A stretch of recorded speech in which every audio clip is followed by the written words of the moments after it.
Hey guys, welcome back to Turn Up the Heat, and it is spicy in here. 187 in here today. And so when we kind of come back to this whole concept of what does holistic integrated health mean? I know I've talked about this in the past, but holistic means all or everything. Integrated means to bring together. And when we talk about health, it's the mental, physical, spiritual, and emotional components.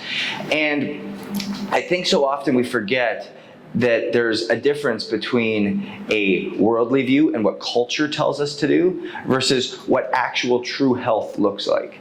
And so in this world, the world tells us, hey, you need to do all of these things. You need to get your checklist down. You need to do all of the tools, do all of the behaviors, do all of the, have all the technologies. You have to do all the things. It starts with the body. And when we think about that, just me even talking about getting every morning routine right. I have to do what Oprah does. I have to do what Robert Downey Jr. does. I have to do what all the famous people do.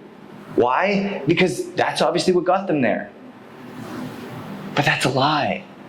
And the more that we try to do everything that was on that list, continue to get everything done, continue to check it all done, it creates anxiety. It separates and poisons our heart. Creates anxiety, creates this fear, creates this feeling of you're not good enough, which only continues to separate the mind.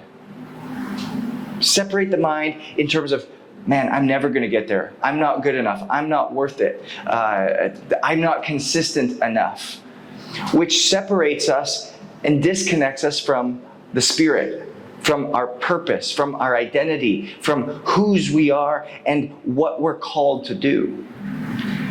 But if we want to realize true health, we have to flip that model on its head. We have to turn it upside down. And we have to connect to the spirit first, which is why in my morning routine, and a lot of some of the most successful people, it's not the one thing they're doing, but it's the concept of what they're trying to get out of it, which is the connection. And so they connect to the Spirit, they connect to God, they connect to their calling so that they have clarity and peace of mind, knowing that I am worth it. I am able to do this. I am stepping into the power that's already inside of me. I am doing what I am called. I am good enough, which thus purifies the heart. Gets rid of anxiety, gets rid of depression, gets rid of the fear, and allows you to step into this motivated, inspired, clear emotion, which then allows us to get so connected and clear on what habits, behaviors, and lifestyles we want to implement into our life.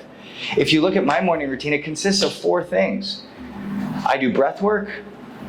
I go and I get into the Word, into the Bible, and I write in the morning for about 5 minutes. I then get into either the sauna or the cold plunge. And when I talk cold plunge, it's more of a pool. And then I get a workout in. Those 4 things, that's what helps set my day up and moving forward. I don't have 57 things that I'm doing. 4, and then I get on with my day. Why? Because I've connected, I've renewed my mind, I've purified my heart, and I've identified the habits and behaviors that mean something to me to continue to carry forth in my calling. And that's available to you too. Go own it.